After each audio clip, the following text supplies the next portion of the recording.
Hi, this is Kim Cruz with my case study for EDL 851. So what do I know about the situation? Mrs. Wilson, the principal at the elementary school, is in her 4th year as a principal. Mrs. Horton is a first grade veteran teacher who was formerly the teacher of the year for the district. Last year, after spring break, she began to have difficulties with her colleagues, and there was a conference held at that time to help with that. During that time, it was discovered that Mrs. Horton's husband had left her and she was raising her 2 teenage sons on her own. Mrs. Wilson, the principal, had hoped that the summer break would help with her stress levels, but it did not appear to do so. In the fall, the school was piloting a new reading program, and Mrs. Horton was quite vocal about not approving of this program and really came down on her colleagues. And also, Mrs. Wilson, the principal, has received calls from parents complaining about verbal abuse, screaming at children, being late for school, and not responding to parents and being available for parent-teacher conferences. Mrs. Wilson also received notice from the superintendent that some of the parents had called the school board members complaining about Mrs. Horton. Mr. Stafford, one of the fathers of one of Mrs. Horton's students, showed up and wanted a meeting with the principal because Mrs. Horton had ignored requests from his wife to meet. Mrs. Wilson planned a meeting with this father and Mrs. Horton, where Mrs. Horton became angry and accused Mr. Stafford of being a liar and hitting the table. So what I need to know. I need to know when the alleged verbal abuse began with students, how Mrs. Horton is feeling about the situation. Does she feel overwhelmed? Is she upset?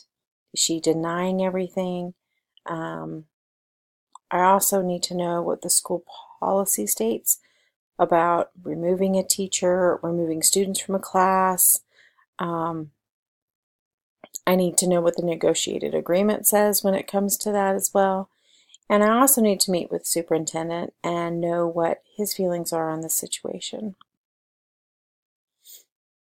So the problem. Mrs. Horton is having problems dealing with her home stress. She started yelling at students and, as reported by parents, verbally abusive to students. Parents are requesting to have their children removed from the class, and they're complaining to the school board about the situation. So my plan of action.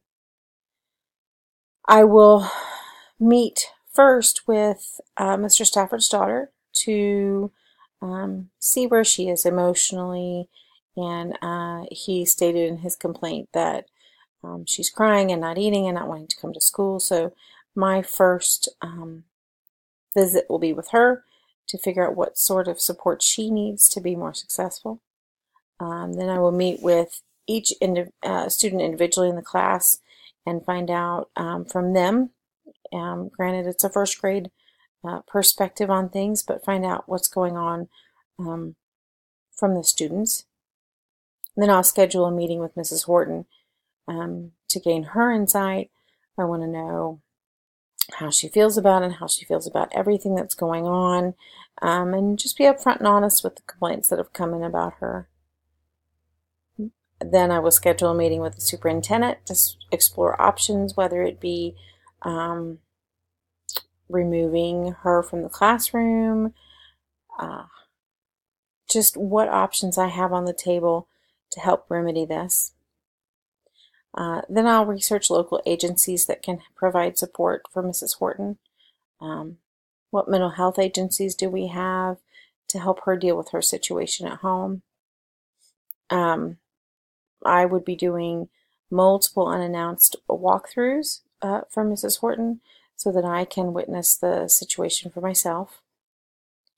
And if it's possible, I would look into reassigning Mrs. Horton to another position within the building. And then also look into maybe putting a paraeducator in the classroom full-time to reduce some of that stress for her. So resolving the issue. Best practices for the first grade students might be to remove Mrs. Horton so that she can focus on taking care of herself right now. I don't know if that's possible with the way contracts are written. Some contracts vary from district to district, so I would have to look into that. If it's determined that she is verbally abusive to the students, then she needs to be moved to a different position. Or we need to get extra supports in that classroom to ensure that she's not able to do that.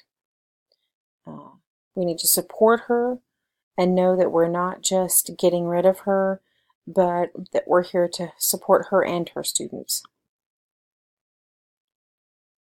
So what am I thinking? I need to observe Mrs. Horton more. I need to be very visible in her classroom. The students need to know that I'm there. She needs to learn tools to help her deal with stress, whether that be classes or a meeting with me, depending upon what's available out there.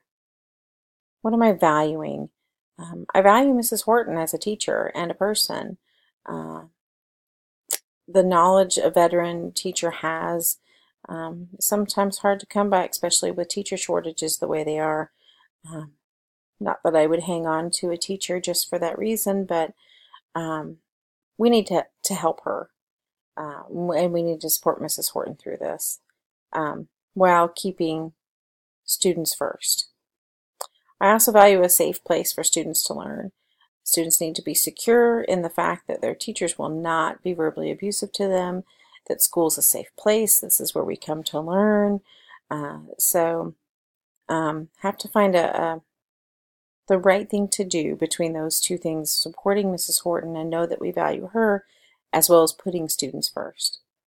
I feel empathy for Mrs. Horton. Divorce is difficult, and sounds like she needs a lot of help during this time. I also feel bad for the students being afraid to come to school. It's the last thing that we want is as first graders for them to not want to come to school and learn. I understand that the parents' concerns. They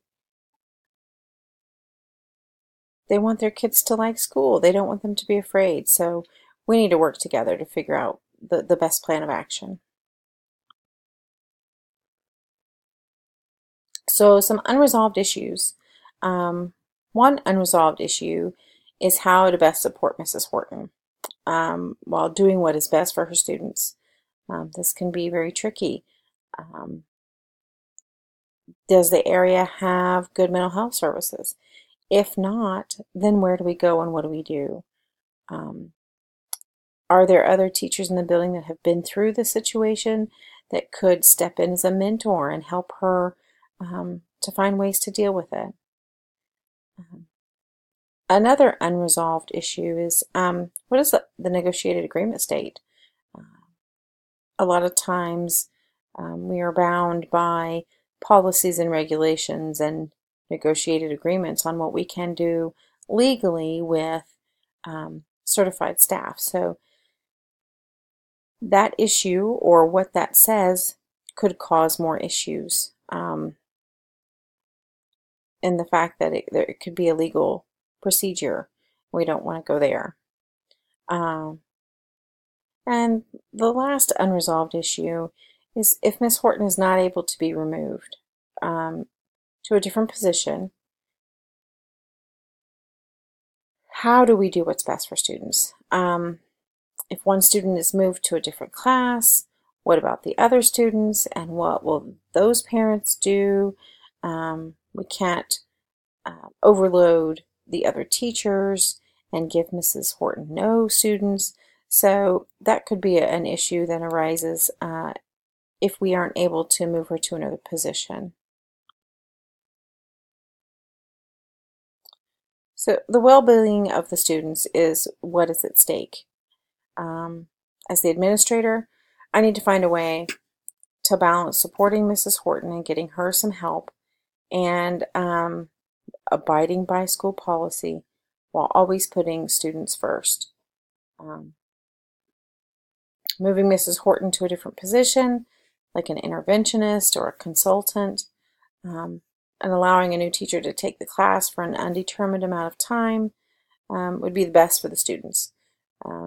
If she's continually verbally abusing them and screaming at them, and students are afraid, their academics are going to suffer, their social emotional learning is going to suffer, and that's just not what's best for students. Taking care of her students is the top priority. Providing an extra set of hands in the classroom could be one option if Mrs. Horton is not able to be reassigned. If the verbal abuse is occurring, Mrs. Horton's students' progress, like I said, both academically and social emotionally, is being affected. And by putting a paraprofessional in there, this could alleviate some of her stress, as well as giving students someone else to go to in the classroom. And maybe if Mrs. Horton gets overwhelmed, then we can have an adult in the classroom to step in. Upon removal of Mrs. Horton from the classroom, regular observations will be done to ensure that the transition goes smoothly. Or the alternative, if a paraprofessional is in there, my presence will be in the classroom a lot to make sure that all students are being taken care of. The school counselor will meet with each student individually in the beginning, then as a class, to provide emotional supports and to rebuild trust. We have to rebuild trust between students as well as their parents. And regular communication between parents and administration will occur to check on students and what they're saying at home, and if all the needs are being addressed, whether we remove the Mrs. Horton or we just put a paraprofessional in there to help support. That transition needs to go smoothly, and communication is the key to help that. And this is a teachable moment. Everyone has stress in their life, students and staff. This is a good opportunity to help all staff learn self-care techniques and coping mechanisms. And not just staff, but students at appropriate levels and throughout the building. This is an opportunity to teach empathy and to teach students how to deal with their own stress. I work with Mrs. Horton individually to help her through the situation. Mrs. Horton is a District Teacher of the Year. Prior to this, it seems that she was doing a wonderful job, so she needs support to return to the classroom and to be a success, and to help her students be a success. And when students feel safe and secure, they learn better and are happier. So through supporting Mrs. Horton through this, the students' needs can be met academically and emotionally. So that's my presentation. Thank you very much.